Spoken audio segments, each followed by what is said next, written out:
Okay, so now let's move on to meetings. And this is also a personal preference, but I actually have had my assistant sit in on calls, especially with clients and staff. And I know it's very popular to have an AI notes recorder, but honestly, a lot of people have an AI recorder and they never actually import the meeting notes into their CRM. So you're missing a really large portion of having those notes. So your assistant should be completing that final step. And it's also a good checks and balances system to have your assistant on the call, especially when it comes to nuance, and just to make sure that the AI, even if you are pairing still with an AI, that they're catching everything.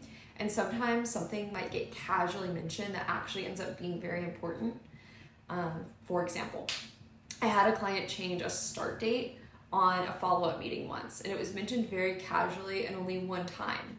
So because it was such a small detail, the AI translator actually didn't pick up on it. And sometimes small comments can create large action items. And if you have an assistant on the call, they'll really be able to prioritize that. Plus, having an assistant on the call is the best way to acclimate somebody into the business. If you have someone who knows what's going on, they can make informed decisions. And I can't tell you how many times I've been on a call with my assistant and she will catch something that I miss. Like me agreeing to send over paperwork in 2 weeks from today, when 2 weeks from today turns out to be a national holiday. She's able to catch those things when she sits in on a call that an AI might not take note of. So additionally, when it comes to client support, you should have a few different touch points with clients, and it should come from a generic support email. And this is for a few reasons. Multiple people on the team should be able to see the emails to clients and be able to respond to client emails. If a client complaint is just going to one individual, there's a high likelihood that it can get missed. If someone leaves the team, it should not impact client communications. So by having just a generic response email, that increases visibility and everyone on the team can see what's going on.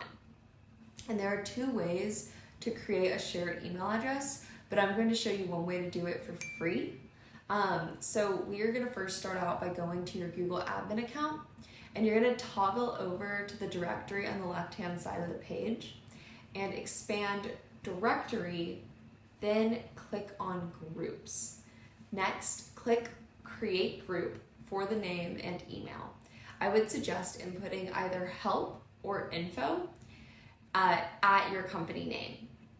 Then you're going to want to make sure to add the group owners, and I would put yourself, and once you hit it, it will take you to the next access type page. And I would highly recommend setting it so anyone external can contact the group owners. That is going to allow your customers to send you emails at that address. So create the group and then go ahead and invite your assistant. So this will allow them to respond from that support email. And not only will this highly encourage transparency with client relationships and bring some accountability to your team overall, but now your assistant can not only see client communications, they can also help you manage them, especially when it comes to your responses. And if you have your assistant on the calls, your clients will get to know them and build that relationship.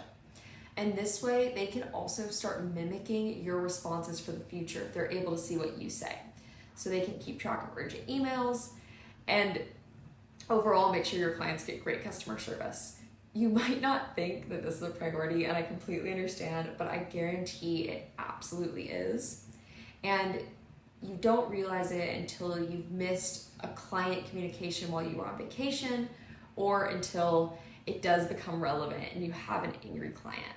So let's talk about the formula that we use to have an assistant create impactful client touch points.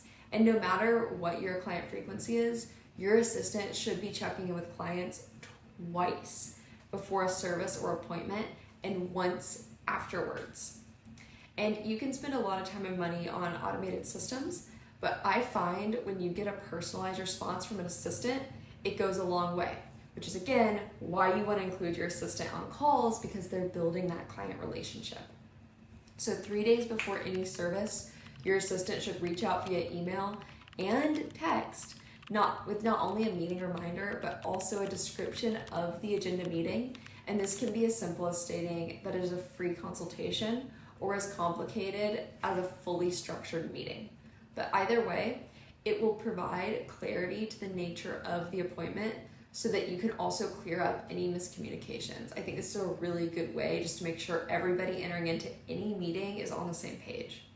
And it also allows them to bring up issues before the meeting so you can prepare yourself. So next, the hour before your appointment, your assistant should reach out and send a "we'll see you at the appointment" text. Keep it short and sweet. This would even be something that you can automate, and depending on your booking software, but I would really highly recommend still sending out that appointment and having your assistant manage it. And then once the appointment has concluded, your assistant should reach out for personalized feedback. If you send a generic survey, the response rates are usually pretty low, but if you send out a personalized email from your assistant, people will be significantly more likely to give honest feedback. I even have my assistant send my clients emails just completely out of the blue, even when we don't have anything on the books, just to check in and help build that relationship. And so in our packet that we're providing, I'm going to include text and email templates your assistant can send, and you can feel free just to copy and paste from that packet.